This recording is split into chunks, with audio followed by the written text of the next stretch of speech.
بسم اللہ الرحمن الرحیم۔ السلام علیکم۔ میری شادی کو ابھی 3 مہینے ہی ہوئے تھے کہ مجھے اپنی بیوی کے مرنے کی دردناک خبر ملی۔ میں تو سوچ بھی نہیں سکتا تھا کہ میری اتنی محبت اور پیار کرنے والی بیوی، جس سے ابھی کھل کر میں اظہار محبت بھی نہ کر سکا تھا، وہ اس دنیا سے اتنی جلدی چلی جائے گی۔ میں نے اس کی محبت کو پورا کرنے کے لیے کسی قسم کی کمی نہیں چھوڑی تھی۔ جیسا وہ چاہتی تھی میں نے ویسا ہی کیا، پر زندگی نے اتنا بڑا ستم مجھ پر کر دیا کہ میری بیوی بڑی جوانی میں مجھے چھوڑ کر چلی گئی۔ لیکن بیوی کے مرنے کے بعد ہی اصل کہانی شروع ہوئی، جس نے مجھے نہ صرف جھنجھوڑ کے رکھ دیا بلکہ بہت سارے رشتوں کی پہچان کروا دی تھی۔ جیسے ہی میری بیوی کے مرنے کی خبر پھیلی تو بیوی کے میکے والے ہمارے گھر آ گئے۔ اس کی ماں مجھے لان تان کرنے لگی، کہنے لگی کہ تو نے ہماری بیٹی کو مارا ہے۔ وہ شادی کرتے ہوئے تو بہت خوش تھی۔ اس نے ہم سے کہا تھا کہ اب اس گھر سے اس کا جنازہ ہی نکلے گا، پر تو نے سچ میں اس کا جنازہ وہیں نکال دیا۔ تجھے ذرا بھی شرم نہیں آئی؟ تو نے ہماری بیٹی پر بہت ظلم کیے ہوں گے۔ وہ بیچاری بولی نہیں، اس لیے گھٹ گھٹ کے مر گئی۔ اب میں انہیں کیا سمجھاتا کہ میں تو اپنی بیوی سے ابھی تک کوئی تعلق قائم نہیں کر سکا تھا، تو میں اس پر کیا ظلم کرتا؟ ابھی تو ہم دونوں کا رشتہ بہت ہی زیادہ تکلف والا تھا، میں چاہ کر بھی اس کے قریب نہیں ہو سکا تھا۔ وہ اس قدر شرماتی للچاتی تھی کہ میں اس سے بات کرتا تو وہ منہ دوسری طرف پھیر لیتی۔ خیر، اس سارے چوہے بلی کے کھیل میں 3 مہینے گزر گئے، مجھے پتہ ہی نہ چلا تھا، پر اب تو اصل آفت میرے سر پر پڑی تھی۔ میری ساس مجھے کہہ رہی تھی کہ میری بیٹی کے ایک گناہ کا حساب تمہیں دینا پڑے گا، تم نے میری بیٹی پر ظلم کیا ہے۔ اس کے علاوہ ایک اور بڑا واقعہ ہو گیا جس نے مجھے زیادہ پریشان کیا۔ بیوی کے میکے والے کہہ رہے تھے کہ ہم میت کو اپنے گھر لے کر جائیں گے اور اپنے آبائی قبرستان میں دفن کریں گے، جبکہ میرے گھر والے کہہ رہے تھے کیونکہ اب وہ ہماری ذمہ داری تھی، اس لیے اسے دفنایا بھی یہیں پر جائے گا۔ لیکن بیوی کے میکے میں ایک آدمی بہت زیادہ ضد کر رہا تھا کہ کسی صورت بھی ہم اپنی بیٹی کو یہاں دفن نہیں ہونے دیں گے۔ تم نے اس پر جیتے جی بھی اتنے ظلم کیے، اب ہم اسے مر کر یہاں نہیں چھوڑ سکتے۔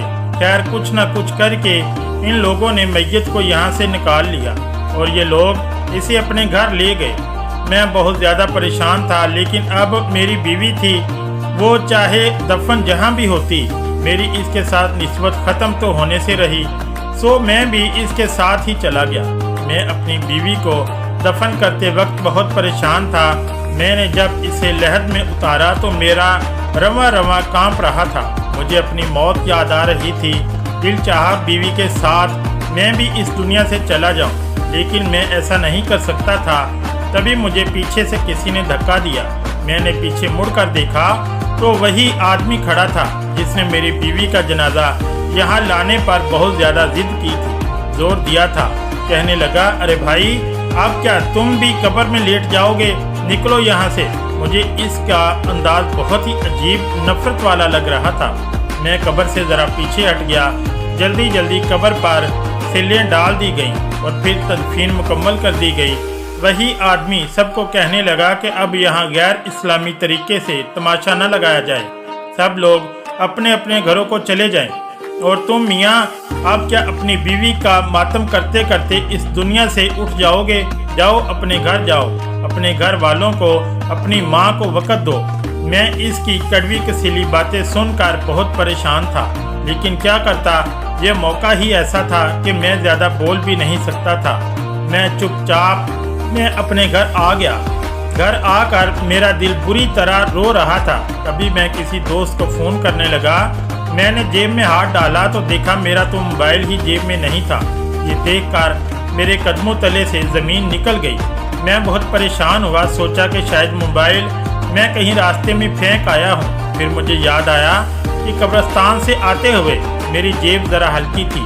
میں اس وقت اتنا فرق محسوس نہیں کر سکا، لیکن بات دراصل یہی تھی کہ میں اپنا موبائل قبرستان میں ہی کہیں بھول آیا تھا۔ میں فوراً گھر سے نکلا۔ اب موبائل فون کے بغیر تو زندگی نہیں گزاری جا سکتی، یہ بات تو آپ लोग भी अच्छी तरह से जानते होंगे।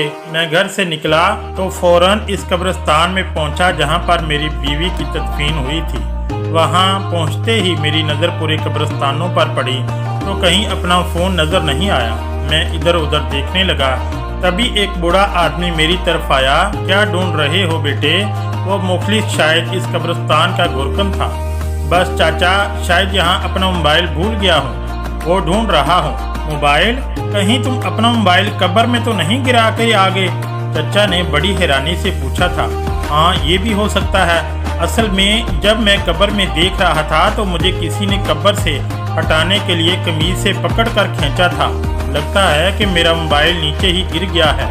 ये बात सुनकर मैं लर्ज कर रह गया। तो क्या मेरा मोबाइल इस कब्र में गिर गया है?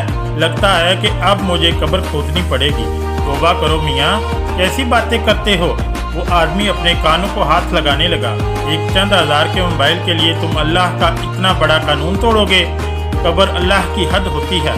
खबरदार, अगर तुमने कब्र खोलने की कोशिश की, तुम्हारी बीवी के सारे मैके वाले घर वाले उठकर आ जाएंगे। वो तुम्हें जिंदा नहीं छोड़ेंगे। तुम ऐसी बात हरगिज मत करना। वो यही सोचेंगे कि तुमने ही इनकी बेटी को मारा है। मैं ये बात सुनकर हैरान हो गया कि इस आदमी को मेरे घरेलू मसलों के बारे में कैसे पता था। ये एक गोरकन था। फिर इसको ये भी पता था कि ये मेरी बीवी है और इसके घर वाले मुझसे नाराज़ हैं, और ये कि ये मेरी बीवी के मेके का कब्रिस्तान है। शहरों में अमूमन ऐसी तफसीलात नहीं बताई जाती, ना ही कोई दूसरे ख़ानदान के बारे में जानता है। पर यह गोरकन अजीब था जिसे हर तरह की मालूमात थी। मैं बड़ा हैरान हुआ लेकिन चुप था। इस वक्त गम ही इतना था कि मैं फ़ौरन अपने घर लौट आया। घर आकर मैंने ये बात अपनी अम्मा को बताई। अम्मा कहने लगी, अरे बेटा, इसमें परेशान होने वाली क्या बात है? तुम ऐसा करो कि दूसरा मोबाइल ले लो। खामखा परेशान होते फिरोगे। अब अगर बीवी की वफ़ात के बाद तुम्हारे पास मोबाइल भी नहीं होगा तो तुम्हारा दिल और भी ज़्यादा परेशान होगा। अपना ध्यान बटाने की कोशिश करो। मैं तुम्हें पैसे दे देती हूँ, तुम जाकर अपने लिए नया फ़ोन खरीद लो। मैंने कहा, अम्मा, इस नंबर पर तो मेरे काफ़ी सारे जानने वाले थे, लेकिन चलो आप कहती हो तो मैं ऐसा ही करूँगा। आप मुझे पैसे दे दें, मैं आपको 1 महीने बाद लौटा दूँगा। माँ ने मुझे पैसे दे दिए। मैं जाकर अपना नया फ़ोन खरीद लाया। मैंने अपने पास एक सिम भी रख ली, लेकिन फिर एक ऐसा वाक़या हुआ जिसने मुझे मज़ीद बेचैनी में डाल दिया। रात के 12 बजे थे। मेरे फ़ोन पर सिग्नल नहीं आ रहे थे। अचानक से सिग्नल आए तो मैंने पहला नंबर जो मिलाया वो अपना पुराना नंबर था। शायद मैं सिग्नल चेक करने के लिए ऐसा कर रहा था। मेरे तो वहम गुमान में भी नहीं था। मेरा ख्याल था कि बस मेरा मोबाइल कब्र में गिर गया है तो अब वो ख़त्म हो गया होगा, बंद हो गया होगा, क्योंकि फ़ोन में चार्जिंग भी ज़्यादा नहीं थी। लेकिन जैसे ही मैंने फ़ोन मिलाया, इस पर बेल जाने लगी। ये सुनकर मेरे रोंगटे खड़े हो गए। मुझे अजीब सा डर लगने लगा कि मेरा मोबाइल कब्र में है और वहाँ इस पर बेल जा रही है। लेकिन अगले लम्हे जो हुआ, इसने तो मुझे हैरान करके रख दिया। मेरा फ़ोन उठा लिया गया था और फिर जो हुआ, मैं इस कदर हैरान, परेशान और तजस्सुस में मुब्तला हुआ कि फ़ौरन अपनी जगह से उठ खड़ा हुआ। माँ भी हैरान थी कि मैं ये क्या कर रहा हूँ। बेटे, कहाँ जा रहे हो? अम्मा, मैं अपनी बीवी की कब्र पर जा रहा हूँ। क्या हो गया है तुम्हें? पहले मोबाइल का बहाना बनाकर गए थे, अब कौन सी आफत आ गई है? रात के इस वक्त तुम अपनी बीवी की कब्र पर जा रहे हो। अम्मा, मुझे जाना होगा। ये कहकर मैं तो घर से निकल गया। मैं नहीं जानता कि मेरी माँ मेरे पीछे कितना परेशान हुई होगी। अभी मेरे दिल में सिर्फ और सिर्फ एक ही ख्याल चल रहा था, और वो था मेरी बीवी का ख्याल। क्योंकि जो कुछ मैंने सुना था, इसके बाद मैं खामोश तो नहीं बैठ सकता था। मेरी पूरी जिम्मेदारी बनती थी कि मैं इस मामले की जाकर तहकीक करूं। इसलिए मैं अपनी बीवी के आबाई कब्रिस्तान पहुंच गया था। मगर जैसे ही मैंने अंदर कदम रखा तो वही गोरकन मुझे मिला। अरे मियाँ, तुम यहाँ बार बार क्या ढूंढने आते हो? मुझे देखकर वो गुस्से से बोला। गोरकन मियाँ, आपका काम क्या है? कब्रें खोदना। आप इस तक रखिए। आप मुझसे बार बार सवाल क्यों करते हैं कि मैं यहाँ आया क्यों हूँ? लेकिन मियाँ, मैं तो तुमसे हमदर्दी की वजह से पूछ रहा हूँ। तुम्हें इस कब्रिस्तान का नहीं पता। मैं यहाँ का गोरकन हूँ तो मैं ही जिम्मेदारी उठाऊँगा ना। इसलिए पूछ रहा हूँ कि कोई मसला है तो मुझे बताओ, मैं हल कर देता हूँ। मैंने गोरकुन को भी सारी बात बता दी थी। ये सुनते ही इसके चेहरे पर एक रंग आया और एक गुजर गया। अच्छा, मैं इस मामले के बारे में कुछ नहीं जानता बेटा, लेकिन एक बात ज़रूर कहूँगा कि इसका ताल्लुक तुम्हारी बीवी से है, तुम्हारी बीवी की कब्र से नहीं। और तुम अपनी बीवी के घर वालों से जाकर इस बात का पता मालूम करो, तुम्हें खुद ही समझ आ जाएगी। मैं कुछ बोलूँगा तो वो खयानत हो जाएगी, इसलिए मैं खुद को गुनहगार नहीं करना चाहता। तुम खुद जाकर मालूम करो, अक्लमंद के लिए इशारा ही काफ़ी होता है। मैं गोरकुन की बात सुनकर समझ गया था कि वो मुझे पूरी बात नहीं बताना चाहता। शायद कि इसने मेरी बीवी के घर वालों से कोई रकम वसूल की होगी या कोई और वजह होगी जिसकी वजह से वो पूरी बात मुझे नहीं बता पा रहा था। मैं अपनी बीवी के कब्रिस्तान से होकर इसके घर पहुंच गया, लेकिन मैंने घर के दरवाजे पर दस्तक नहीं दी, बल्कि यूं ही घर में दाखिल हो गया। मैंने देखा वो सब लोग एक कमरे में बैठे बातें कर रहे थे। घर का बाहर वाला हिस्सा बिल्कुल खाली था, वहाँ कोई भी नहीं था। इसलिए मैं चलता हुआ इस कमरे के करीब पहुँच गया जहाँ बैठकर वो लोग बातें कर रहे थे। मैंने देखा इन सब के चेहरों पर बेपनाह गुस्सा था। लगता था जैसे कि वो अभी उठकर मुझे मारना शुरू कर देंगे। वो बात कर रहे थे मेरी बीवी ही के बारे में, लेकिन समझ नहीं आ रहा था कि वो मेरी बीवी पर गुस्सा क्यों कर रहे थे। तभी मेरा हाथ एक प्याली पर लगा, वो प्याली गिर कर टूट गई तो सब लोगों की तवज्जो मेरे ऊपर आ गई। वो लोग मुझे यूं देखने लगे जैसे मैंने इस घर में चोरी कर ली हो। बेटा, तुम यहाँ कैसे और कब आए थे? मेरी सास ने मुझसे पूछा। अम्मा जी, मैं आपको एक बात बताने के लिए आया हूँ। मैंने अपनी सास की तरफ उम्मीद भरी नज़र डाली। हाँ बेटा, आओ आओ, हमें तुम्हारा इंतज़ार था। मेरा इंतज़ार? मगर वो क्यों? मैंने अपनी सास से पूछा।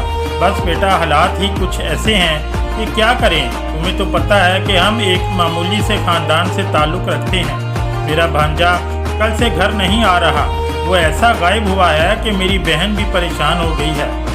कहती है कि अपने दामाद से कहकर मेरे भांजे को कहीं से ढूंढ दो, वरना मैं मर जाऊंगी। मेरा एक ही जवान बेटा था, अगर वो भी ना रहा तो मैं क्या करूंगी? तुम जानते हो ना कि कई अरसे से हमारी इनके साथ नाराज़गी चल रही है, लेकिन अब इस मौका पर हम दोनों खानदान एक दूसरे के बेहद करीब हो गए हैं। मैं ये सुनकर अपना गम भूल गया। अच्छा माँ जी, मैं आपका काम करवा दूंगा, लेकिन आपको अपना मसला बताने आया हूँ। बेटे, मसले तो चलते ही रहते हैं। मेरी सास ने मेरी बात को यकसर नज़रअंदाज कर दिया था, लेकिन तुम पहले मेरा काम कर दो, इसके बाद तुम जो कहोगे मैं वही करूँगी। मैंने अपनी सास से बहस करना मुनासिब नहीं समझा। वहाँ से एक और जिम्मेदारी लेकर वापस अपने घर आ गया था। मैं अपनी बीवी की कब्र खोलना चाहता था कि मैं इसकी कब्र खोलकर अपनी तसल्ली कर लूं एक बार, क्योंकि जो कुछ मैंने सुना था और जानता था, इसके बाद मेरा दिल बहुत अजीब सा हो गया था। मैं चाहता था कि मैं अपनी बीवी की कब्र खोलूं, कब्र कशाई करूं, लेकिन कोई भी मुझे इस बात की इजाज़त नहीं दे रहा था, ना कोई मेरी बात पर यकीन कर रहा था। इसलिए मैंने सोच लिया था कि जो कुछ करूंगा मैं खुद ही करूंगा। रात के 2 बजे मैंने कब्रिस्तान में जाने का फैसला कर लिया था। अब मुझे अपनी बीवी की कब्र खोलना बहुत ज़रूरी लग रहा था। 2 बजे घर के सब लोग सो चुके थे। मैं जानता था कि वो गोरकुन जो बार बार मुझे मना कर रहा था, वो भी इस वक्त नहीं जाग रहा होगा। इसको तो लगता होगा कि अब मैं थक हार कर चुप बैठ जाऊंगा, पर मैं चुप बैठने वालों में से नहीं था। इतनी बड़ी बात हो गई थी, मैं कैसे खामोश रहता। मैंने जाकर सारा इंतज़ाम मुकम्मल किया और तकरीबन 2:30 बजे कब्र खोलना शुरू कर दी। मुझे इस बात की हैरत नहीं हुई थी कि कब्र की मिट्टी काफ़ी नरम थी। ऐसे लगता था जैसे कब्र को कुछ देर पहले ही बंद किया गया हो। मैंने जल्दी जल्दी मिट्टी हटाई तो पत्थर की सिल्लों को हटाने में मुझे 5 मिनट से ज़्यादा का वक्त नहीं लगा। मैं इस वक्त इतने जोश में और वलवले में था कि मैं बड़े से बड़ा पहाड़ भी उखाड़ सकता था। जब मैंने पत्थर की सिल्लें हटाई तो एक और हैरत का झटका मुझे लगा था। सामने का मंजर देखकर मेरे पसीने छूट गए थे। ठंडे पसीने मेरे चेहरे पर आ रहे थे और मैं इस कदर परेशान था कि समझ नहीं आती थी कि मैं क्या करूं, हंसूं, रोऊं या फिर अपनी बीवी का मातम मनाऊं। क्योंकि सामने कब्र खाली थी।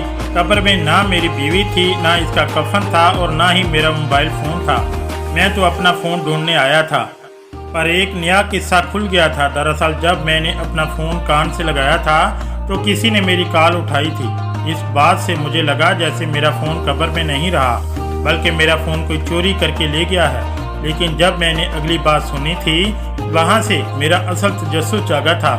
कुछ देर हवाओं के जकड़ की आवाज़ होती है, ऐसी आवाज़ आती रही और फिर मेरे कानों में एक आवाज़ पड़ी कि मेरी बीवी सख्त अज़ाब में है और जब तक इसके नाम का कर्ज अदा नहीं कर दिया जाता तब तक वो यूं ही तड़पती ही रहेगी। शायद मैं ये बात सुनकर बेवकूफ़ बन भी जाता, लेकिन मैं ये सोचने लगा कि कब्र में आने वाले फरिश्ते तो कभी भी उर्दू ज़बान में बात नहीं कर सकते। वो तो सुना है कि अरबी में बात करते हैं, और फिर ऐसा कैसे हो सकता है कि एक फरिश्ते की आवाज़ मुझे फ़ोन पर सुनाई दे। ये चीज़ कोई ड्रामा या फिर झूठ लगती थी, ऐसा हकीकत में हो ही नहीं सकता था। बहुत सारे लोगों ने कब्र में कैमरा और माइक रखने की कोशिश की है, पर आज तक किसी फरिश्ते की आवाज़ किसी इंसान के कानों में नहीं पड़ सकी। ये अल्लाह का राज है और ये अल्लाह ही जानता है। ऐसा हो ही नहीं सकता कि किसी कब्रिस्तान में से फरिश्ते की आवाज़ कोई इंसान सुन सके। बस तभी से मुझे शक पड़ गया था और मैंने बीवी की कब्र खोदने की ठान ली थी। फिर जब मैंने कब्र खोदी, वहाँ पर मुझे कुछ भी नहीं मिला। अब मैं अपनी बीवी के घर वालों के पास चला गया। मैंने कहा कि आपकी बेटी की कब्र मैंने खोदी है, पर मेरी बीवी वहाँ नहीं है। मेरे ससुराल वाले मुझ पर गुस्सा करने लगे कि मुझे ये बेहुरमती करने को किसने कहा था। मेरी बीवी के भाई तो बाकायदा मुझे मारने पर तुल आए थे। वो इस कदर ऊंची आवाज़ में बात कर रहे थे कि अब इनसे डरने लगा। मैंने कहा, आपको ये सब नहीं कहना चाहिए। मैं तो कभी भी अपनी बीवी के लिए बुरा सोच ही नहीं सकता था, और ये बात इन लोगों को कौन समझाए। इनको तो मैं न जाने कसाई, जालिम और जल्लाद लग रहा था। मैंने अपनी बीवी के घर वालों से ज़्यादा बहस करना मुनासिब नहीं समझा, क्योंकि वो तो लड़ने झगड़ने पर मर मिटने पर तैयार हो गए थे, और ऐसे लोगों से मैं कितनी भी बात करता वो मेरी बात ना सुनते। वहाँ से निकला तो सबसे पहले मुझे अपनी सास के भांजे का ख्याल आया, जिसके बारे में उन्होंने मुझे ढूंढने का कहा था। बाकी सब काम छोड़कर अब मैं भी इसे ही ढूंढना चाहता था, क्योंकि मुझे अपनी बीवी के इस कज़न पर बहुत ज़्यादा शक था। वो भी घर से इस दिन गायब हुआ था जिस दिन मेरी बीवी फौत हुई थी। खैर मैं पूछता पछाता वहाँ के इकलौते बस अड्डे पर पहुँचा। वहाँ जाकर मैंने अपनी सास के भांजे के बारे में बताया। मुझे वहाँ कहीं एक लोकल आदमी ने ये मालूमात दी कि वो सुबह सुबह ही डस्किया के लिए निकला है। ये बात मेरे लिए ज़्यादा हैरानकुन नहीं थी। मैं इसका पता ढूंढते ढूंढते इस तक कैसे पहुँचा, ये एक अलग कहानी है।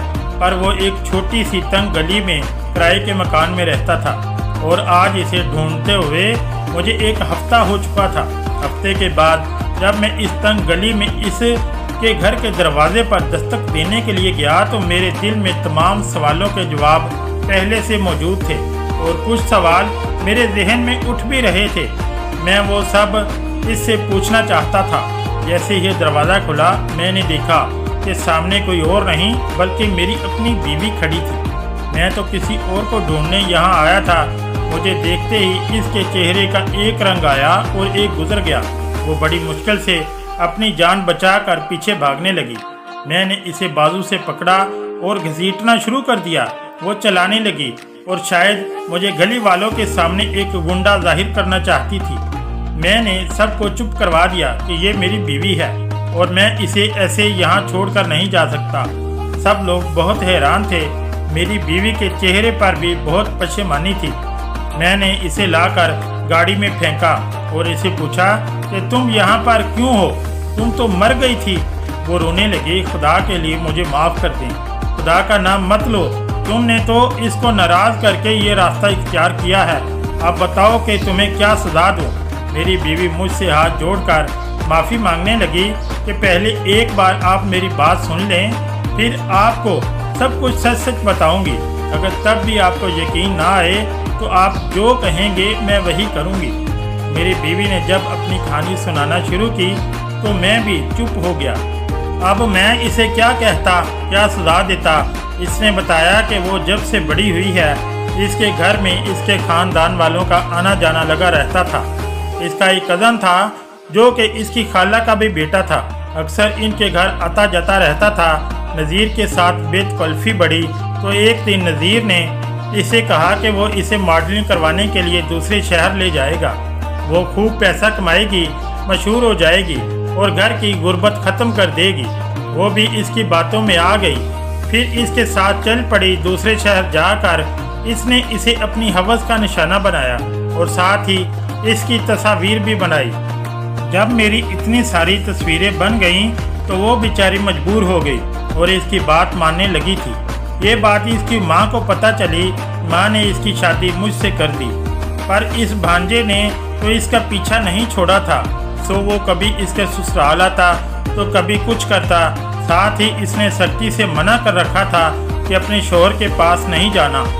अभी मेरी बीवी 2 हिस्सों में बंट चुकी थी। वो इस शख्स की बातें भी मानती और मेरे घर में खुशी खुशी रहती भी थी।